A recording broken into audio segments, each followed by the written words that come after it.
Hey YouTube, this is Danny B. Welcome to our crib. We've been able to showcase a lot of our adventures before on this channel, and now we want to showcase something that a lot of our friends get to see if they come out and hang out with us. But we want to invite you to come out and check out our full collection of NASCAR memorabilia up in our NASCAR room. So come along with me and go for a journey. And before we take you upstairs, there's just something that's really cool we keep right before we go upstairs. This map of our first 10 NASCAR tracks. There's something special to all of these. Well, we've been to more than 10 at this point.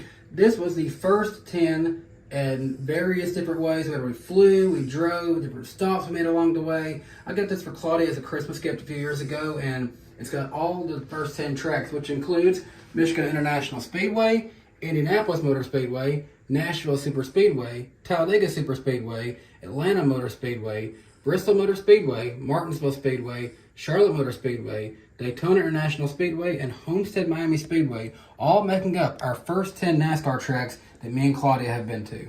Alright, so as you can even see just from right here, there's a lot to talk about just inside this room. But the first thing I'll show y'all is actually right behind me. We'll actually start with that. One of the newest pieces to just hit the Danny B Racing Museum is sheet metal from the Out of the Groove podcast party bus that ran at Darlington Speedway earlier this year, driven by BJ McLeod, number 78 of Live Fast Motorsports. We were blessed to be able to be part of this, and I'm actually wearing my shirt just because. And unfortunately, you see the iceberg there, it cut off just before the DannyBTalks logo.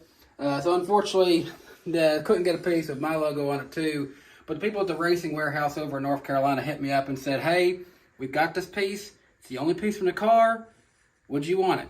Would you want to buy it? So I said, yes, of course I would. So we took advantage, we bought it, and it's sitting here now forever in our little racing museum. And even paired up a little piece from a tire. It's from an old tire from the 48 of Jimmy Johnson back in the day. We got that at Bristol Motor Speedway one year. Above it, it's a really cool picture, Bristol Motor Speedway. That's from the 2017 night race, and there will be a fun fact about that race coming up later in this video. We'll get to that in a minute. Moving over to the right, over in this area, little Kevin Harvick sign was a cool gift from the people at Hunt Brothers Racing. That car beside it, Jeremy Clements, number 51 from Las Vegas, I believe is where that one ran. That was the first car that our buddy Eric Estep had his logo on at Las Vegas. So we were able to get a hold of that also for the Racing Warehouse, and was a cool addition to our collection. We're following a trend of the Racing Warehouse over here. A Sunoco gas can from the Camping World Truck Series at the time. This is from the 88 of Matt Crafton's team over at 4Sport Racing. The Racing Warehouse had a few of those, and we took advantage and bought one of those, and it's sat in this corner ever since. It's a really cool piece, and it's definitely a piece that a lot of people, when they come over to visit, definitely grabs their attention, and they all admire the gas can when they come over. Behind me is a autographed picture from the premiere of Rowdy, a film documentary made about Kyle Busch, premiered last year. We were fortunate enough to be at the premiere of that over at the Regal at the Opera Mills Mall, and they were giving out those posters at the end, signed by Kyle Busch, and we've had it framed up here ever since. And next, one of the big ones up here, the display case number 1. This is a big one here. We've actually got a piece of sheet metal, also from the Racing Warehouse of Austin Dillon back behind it. It is autographed. Got that autographed at the Bass Pro Shops up in Bristol, Tennessee back in 2018. All the way back then, we got that signed by him. In the diecast case itself, a lot of these cars have a very special meaning. Obviously, Jimmy Johnson, one of the greatest of all time. We bought the entire Hendrick throwback set from Chase Elliott to William Byron to Jimmy Johnson to Alex Bowman. All 4 that ran at Darlington that year were all really cool to us. We've got it in 124 and 164, and it's a really cool set right up there at the top that really grabs your attention. Below it, we have Danny B's personal favorite, the Alex Bowman collection, with a good hodgepodge of items in here. An Exalta Racing hat left over from the 2018 season, his first season running for Hendrick Motorsports. A autographed nationwide diecast from his 2018 first season of Hendrick, with a few little changes there to it. I got the custom Monster Energy banners on it because at the time, Hendrick Motorsports had a deal with Mountain Dew that wouldn't allow them to put those banners onto the diecast. So a guy I know made some custom ones, and I was able to get that and the decals onto the car for my personal enjoyment. A few more of the diecast in here. We've got Alex Bowman's Rookie Cup Series car, the Dr. Pepper car of BK Racing, autographed. Good find that Claudia was able to help find that one for me. Beside it, also have Alex Bowman's first Xfinity Series win coming at Charlotte, the 42 of Chip Ganassi Racing, autographed by him at Bristol Motor Speedway back in 2018, I believe. Back behind it, his last win in the 88 car, the Auto Club win, coming from the 2020 season. So I always thought that was a really cool looking car. The confetti on it looked really good too, and made for definitely a good one to add into the collection. Over to the right, we now get to more modern days Alex Bowman. This right here is his first win in the 48, coming at Richmond. That's the race win diecast from there. Up above it, it's a 2022 paint scheme. That was his first next-gen paint scheme. And behind it, a really cool one. While we don't have that Hendrick 4-car set from Dover, Claudia was able to find an old school Miles the Monster from Dover and got his 2021 paint scheme sitting inside it, representing when Alex Bowman won that race at Dover and had the 1, 2, 3, 4 finish for Hendrick Motorsports. Now down below, we start to get a little bit more random, but there's actually a lot of meaning behind all of these cars that are down here. We have the first ever Bristol Dirt Weekend that we were at. We were up in the grandstands for that race, for both of them. They all happened the same day due to rain. Martin Truex Jr. ran a 51 of KBM with Auto Owners Insurance, won the Truck Series race. Joey Logano won the first ever Cup Series dirt race at Bristol. Back behind it, our first time at Daytona, we got to see Noah Gragson pick up his first win at Daytona. So we got the autograph version of his race win. It's sitting there behind Joey Logano. And over here on the left, we've actually got Jordan Anderson's number 3 second place finish truck from that same weekend at Daytona. It was a really cool one. Now, 2020 was a weird year. That was one of the races we got to go to. We also got to go to the 2020 All-Star race that was held at Bristol Motor Speedway. Here, we've got the Alex Bowman car that he ran at the All-Star race, and we've got the Chase Elliott race win from the Bristol Motor Speedway All-Star race, autographed by Chase as well. All right, I'm going to grab this Alex Bowman car real quick. There's something really cool I want to show you about these All-Star cars that we have. Underneath, we've actually got the special edition light-up version of these because they did have those lights under the car at the All-Star race. Now, while personally the back numbers and the scheme and the lights is kind of cursed at this point, but the authenticity of this diecast was really cool to have a very unique piece of NASCAR history in our collection. Coming down in the case a little bit, we've got a more unique piece here, and you're probably wondering what the heck do all these have to do with each other? Well, for one, we've got a Ty Gibbs diecast here. Now that I got for the rareness and the uniqueness of it. You're not going to see hardly any Ty Gibbs diecast made, unfortunately, especially from his Xfinity Series here, because he mainly ran with Monster Energy. That was a unique case where he got one of his first few wins in the Xfinity Series without anything on the car. He ran an unsponsored car and was able to get the win at Charlotte. So that was a unique one. That was his win at Charlotte, which had no Monster Energy decals on it. And speaking of Monster Energy, another rare one is actually right behind him.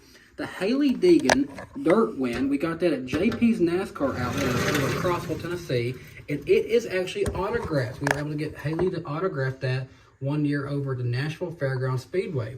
So that's a really cool one in this collection. Definitely a very rare one at this point because of the fact that you can't get many diecasts made with the Monster Energy logo at this point. Now there's some more ones in here. The very front, I've actually got some cool ones from my very first race at Bristol Motor Speedway, the 2009 Scott's Turf Builder 300, where I became a fan of Brad Keselowski because I was a big Dale Jr. fan.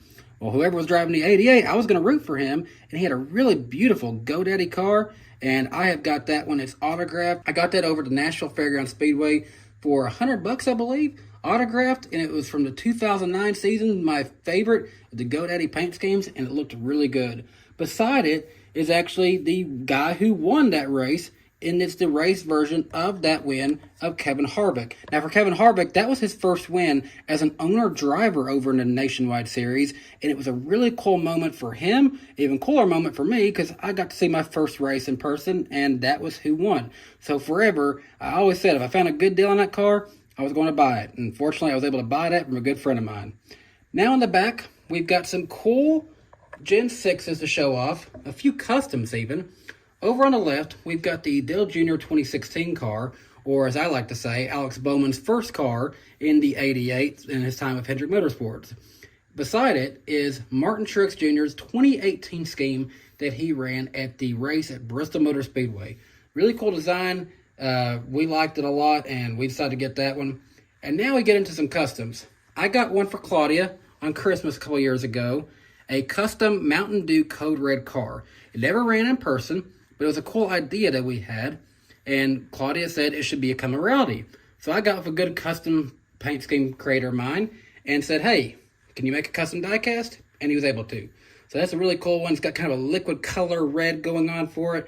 Looks really good. And speaking of liquid color cars, I'm going to pull this one out and show you a little bit better. Now, I really liked the 2018 scheme of Alex Bowman for the nationwide paint scheme, but I always thought it would have looked better if the scheme's color had been inverted.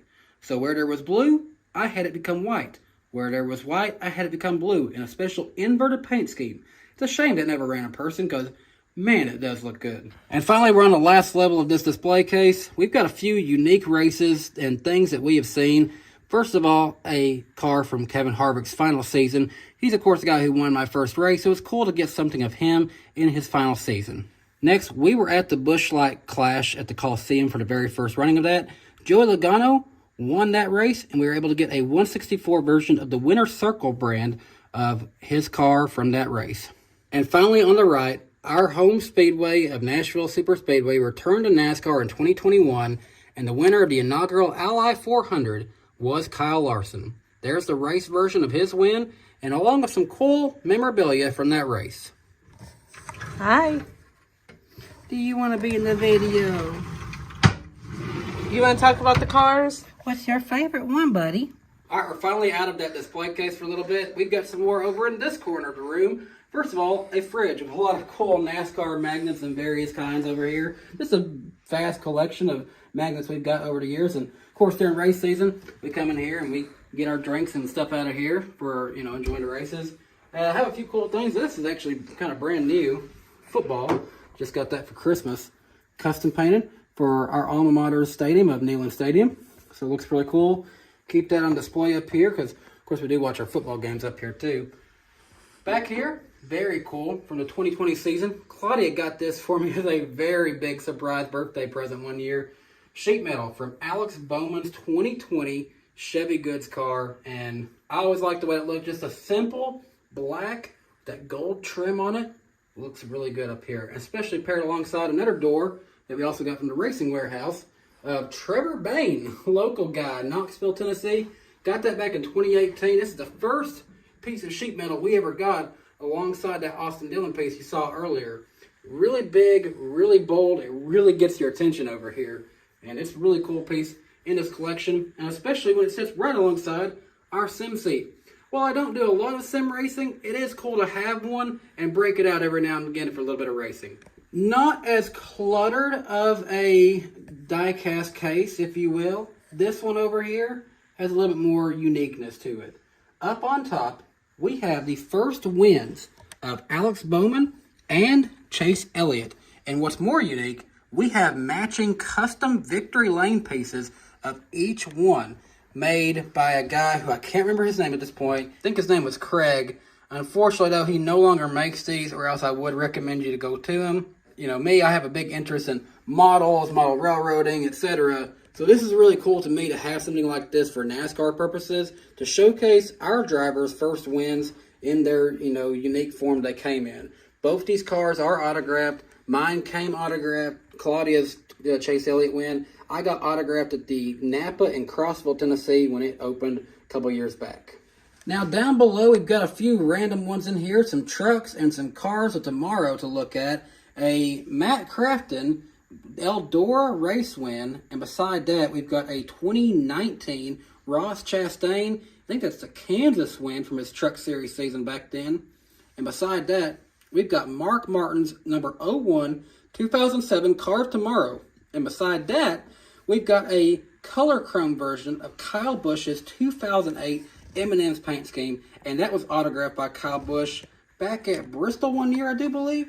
But that came back in like 2019 or something like that. Fun fact that 3 of these are autographed, but you can barely see them. Yeah, they kind of faded a little bit at this point, especially that Matt Crafton one wasn't really a good autograph to begin with. That one was at Bristol 2019. This one was at Daytona. I remember finding him and had a gold Sharpie, but with all that confetti, it's hard to see. And then Kyle Busch signed in black, which is a diecast collector's worst nightmare. And then right below them, we've got a unique piece here. The first ever replica helmet we ever bought was a Jeff Gordon Pepsi helmet that I think we got at either JP's NASCAR or Bristol one year. I can't remember which one. I believe it was Bristol. Usually one of those little gypsy tents that have them on sale. All right, this is just a little disclaimer there.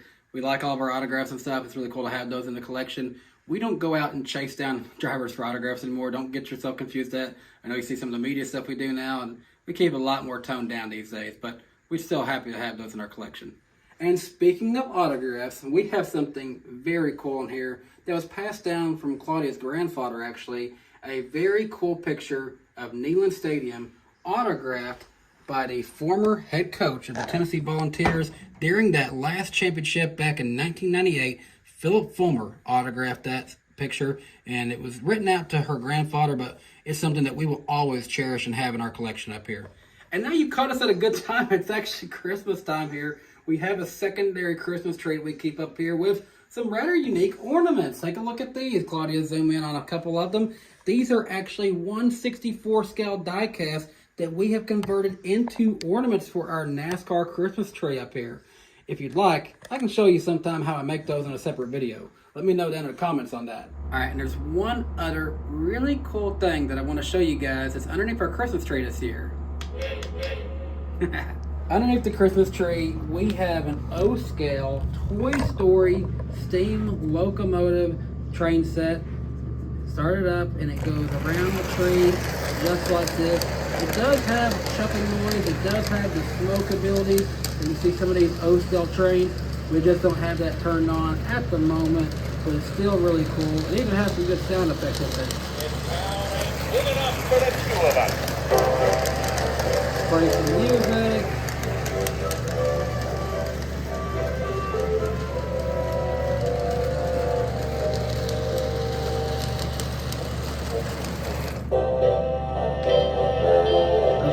And then, of course, my favorite part, the whistle. A lot of fun. Really glad we got that underneath the tree this year. Got that at the grand opening of the new Lionel store over at the Opera Mills Mall. If you haven't checked out our look at that, there's a video here on this channel you want to go check out. Moving on, speaking of Lionel and diecast and sorts, we have another diecast ladder, if you want to call it that.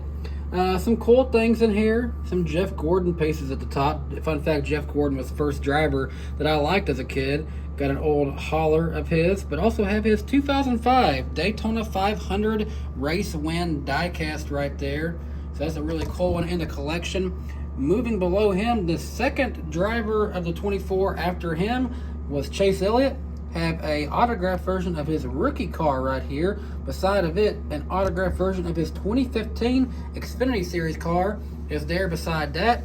And a custom that I made myself back a long time ago before I got into making YouTube videos. I was into making custom diecast, and that is a custom of a dirt car that he raced for Ray Cook back in like 2013. It is autographed not by Chase Elliott, but autographed by Ray Cook actually. And below that is a string of Dale Earnhardt Jr. cars, and these all have a very unique meaning behind them. We've got on the left is the Hellman's Mayonnaise Richmond 2016 win from the Xfinity Series. That is what I call Dale Jr.'s last win. That was the last win he actually got in NASCAR's Top 3 Series. Beside that is a 2014 Daytona 500 race win diecast. Besides that one, and you also see those custom monster banners on that one. That is the last car that I saw Dale Jr. race in person at Martinsville 2017. That's the Gray Ghost nationwide paint scheme he ran at Martinsville in 2017. And that right there is a diecast of his 2000 rookie season car. Specifically, I just one from the No Bull races. I think that one might have raced at Richmond, but my memory may be wrong on that, but I think it was that one. Can you tell I was a big Dale Jr. fan? We've got a few Dale Jr. diecast here. This is the 2006 standard paint scheme. I got 2 of these at Martinsville in 2017 for $10, and I customized this one to look like Dale Jr.'s very unique 2006 raced version of the Martinsville car, where he went on to get a top 10 in that car, believe it or not, folks. And beside that one, I cannot remember the year of it, but that's a really cool clear die cast. It's actually made of plastic instead of metal. It's really cool how they were able to do that. So it got a clear finish to it. Still got the colors in there, but you can see straight into the hood almost. Now, who are these handsome fellows on my TV? These guys sure do look familiar. This is our TV. This is where we watch all the races up here. In this case, we got NWP on in the background, but some cool things around our TV I want to show you guys, so come check out the details. Now I've got all kinds of good game systems up here. I've got a PS4 over there. I've got a PS2 over here because, you know, all the old EA Sports NASCAR games are better than the ones we've had today. So, you know, I got all those in stock and ready to play at any given time. A few controllers ready for me and the friends to play. But what's even cooler is some of the memorabilia we've got up here, including, remember we had a Philip Fulmer signed picture? We've got a Philip Fulmer signed football from that 1998 undefeated national championship season. How cool is that for us Tennessee fans right there? And you know I love Tennessee, you know I love NASCAR. We've got some very special Battle at Bristol memorabilia here. That is a custom diecast that I made. And beside it, we've got the official mini helmet from that game, featuring on one side the colors of Virginia Tech and on the other side the colors of Tennessee. Down below that, you know, earlier we showed you we had those cool custom victory lanes of our first wins of our favorite drivers. Well, this is the first race that we went to that wasn't Bristol. Ricky Stenhouse Jr. won the 2017 Geico 500 Talladega, the first race we went to at a track out in Bristol. And we got that diecast, and we've got a custom Talladega victory lane for that car. And speaking of Ricky Stenhouse Jr., a really cool mini helmet with that very cool amber visor on there, autographed by Ricky himself. The Sunny D helmet, that sure does look good. And these are always kind of cool to me. I'm going to grab this so you can see a little bit better. The Bad Day at the Track cars. You can see these at races you go to, especially at Bristol. They sell a lot of them. This is a Bubba Wallace Air Force car, and I think this actually strongly resembles a crash he had at 2018 at the night race at Daytona. And I think they did a really good job of this. It does definitely look like it has a lot of damage, and believe it or not, driver still signed Bad Day at the Track cars. Bubba signed that in 2019, I think. So that was really cool to get him to sign that. And forever, it sits on our diecast of a hauler. Wrecker. Yeah, Wrecker. All right, me and Claudia are both glad we don't have to crouch anymore to show you that kind of stuff. We've got some cool stuff over here, including Alex Bowman, number 48, 2021 sheet metal. We got this at the Racing Warehouse back in 2022 or 2021. I can't remember at this point. 22. 22, yeah, it was 22. Yeah, whatever. I've got a video when we went to there. You can check it out on the channel and know what year it was. But we've got this. It looks really cool up here. And we've got a Sunoco checkered flag up here. And a tire right here. This came from Chase Elliott's car at Kansas in 2018. Not the one he won, but the spring race. But it is really cool to have up here. And it really pairs in nicely with this sheet metal because it looks like it really fits right there. My wife is a big Chase Elliott fan. I'm going to let her explain what all we got at Chase Elliott. All right, this is a case showcasing the 3 numbers he's had in the Napa, the 25, the 24, and the 9. So I believe this 24 one was one of the very first ones that Daniel had gotten me. And then we had gotten them autographed over the course of time. This one he got me later, and it came autographed. But these 2 we got done in person at one point. The back is a hauler that it's hard to see is autographed. I got that done at the Bass Pro in Nashville 1 year before Bristol. Got some lug nuts we picked up from the Hendrick store. And then Daniel got me the whole case set up when I graduated college back in 2018. So it was able to showcase that. I picked this up not too long ago to showcase some more Chase Elliott diecast that I got, little 164s. These are just some newer ones we got. I don't know why they're just randomly sitting there. The championship set with the helmet we got from JP's NASCAR, which is a store that was in Crossville. They closed down about a year ago. Mm-hmm. We got the championship helmet from there to go with the diecast, so the whole little set. And then somebody online makes these little flags that go in the cars. I know one of our cases earlier had that. So yeah, we like to get these little flags. So yeah, when we were up in New England this summer, we went inside an antique shop and they had this Bill Elliott Coors diecast. And if you notice, there's a little bit of an error in the roof. Well, that was actually how that car ran. They accidentally put the number on the wrong way on the roof. So that is authentic to how that car actually ran back in the day. And I thought it was really cool, very cool. I don't have any old school diecast. It's very well detailed, very well done. And it goes really good with the Chase Elliott Championship diecast, in my opinion. Yeah, so we got championship stuff here, Chase Elliott stuff here. You might be thinking, wait, why is Kyle Busch over here? We're Hendrick fans. We don't root for Kyle Busch. But this was a really neat weekend. Daniel and I were there for the Xfinity race and the Cup race. And that just so happened to be the weekend we got engaged. So his dad got us this printed out in a canvas form. So we kind of displayed this all together. And just one really memorable weekend. All right, moving on. I'll admit I am a admirer of the Car Tomorrow, specifically the 2008 versions of them and the paint schemes we saw that season with it. And I have actually got the full Hendrick 2008 set, plus an additional Mark Martin, plus an additional Tony Stewart. I had a Casey Kane at one point, but this case we have is amazing. Well, case display. Display we have is really cool. It's made it look like it's up on the high banks of like Daytona.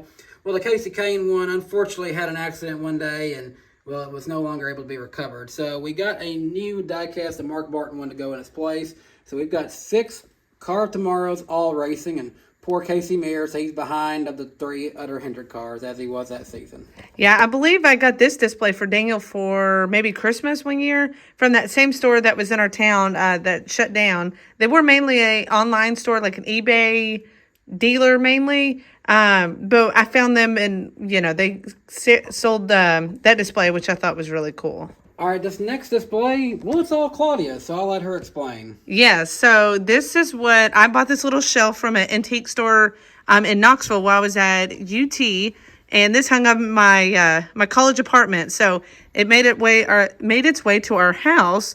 I first started collecting little 164s. Okay, some of these ones are the Walmart versions, just the basic ones. Got some of these at the track. Some of these are, the more official Lino one. I remember finding this one. I just thought it was really cool. Obviously, since I went to UT, this was the one, the weekend we got engaged.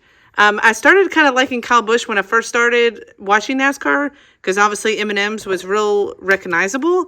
But I do remember going and picking out my very first diecast, which, who knows, was randomly this one, a Kevin Harvick Tide car. I think maybe because the brand was recognizable, but I remember that was the very first diecast I ever purchased. But yeah, there's just some kind of random ones. It was more ones that I just liked. And then we got some more kind of random stuff that now has made its way onto this little shelf. Little Scott Dixon IndyCar. We got that one. We got some Jimmy IndyCar ones. This is probably the most unique one up here. Little Brixton Busch diecast. That's his first ever diecast they made. So that was something really neat for me to add into our collection. And now we're getting close to the home stretch, so thanks so much for sticking in all the way here. A little Alex Bowman area right over here. Got the replica helmet from the 2021 season. I really like the 2021 car, if you haven't noticed by now. We've got the 2021 standard car in liquid color. And we've also got the 2021 car he ran at Nashville Super Speedway, also in liquid color. That was a recent purchase. Just recently got that from Circle B there in their Black Friday sale. Beside it was probably the last car that Claudia got from JP's NASCAR. Was that color chrome or liquid color? I can't remember. I don't remember. I think it was color chrome, but that Maytag Menards car, she just loved the way that looked. I think that was his throwback that year. but it was just a really good looking car. And Claudia, every time she saw it, she always loved that one, and she wanted to get it ever since. And we both always liked that Tyler Reddick Cheddar's car, so we got that one from JP's as well when he was going out of business. And this was really one of the first diecasts that I cared enough to get a proper case for.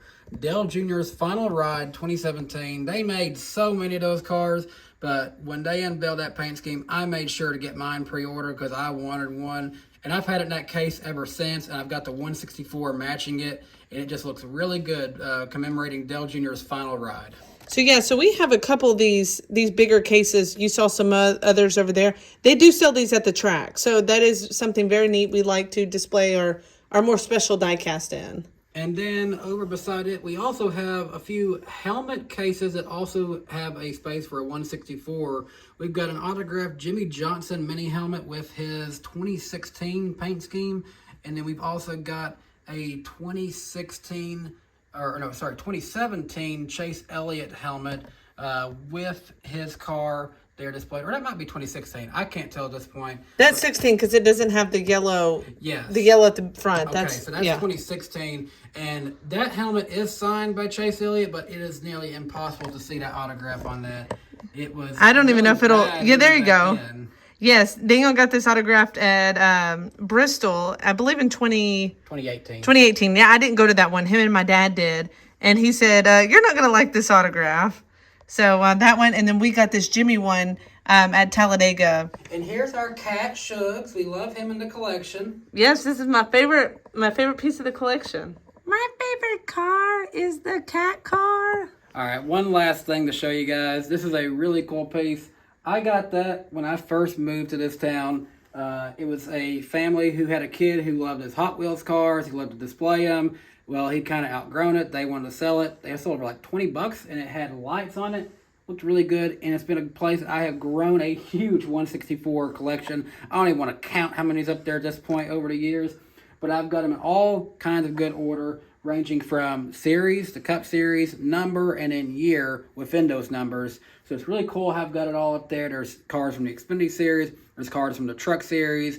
There's ARCA cars. There's dirt cars. There's Indy cars up there. There's, you name it up there. We've got cars from various different sizes. 143rd, 132 is up there. A few different cars are up there.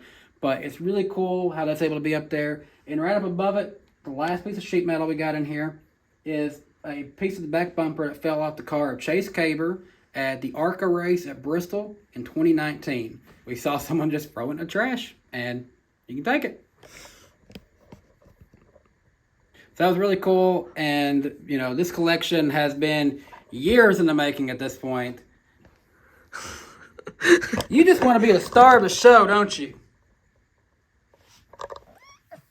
But thanks for coming along with us today. This collection has been years in the making. I don't want to guess how much we spent over the years. That's not important at this point, but we wouldn't have it any other way up here. Yes, Daniel started collecting as a child, and so he came in with having his own stuff, and in 2016? Yes. Yes. 2016, he got me to start watching, and that's when the collection began to exponentially grow, when there was two people buying stuff and wanting to add stuff. So now we have our own home and our own room that's separate from the regular living space, so to display all this, and so it's really neat to be able to show it off. Yeah, so we would not have it any other way up here. This is our little peaceful dojo up here. We come watch the races. We watch football. We host friends up here.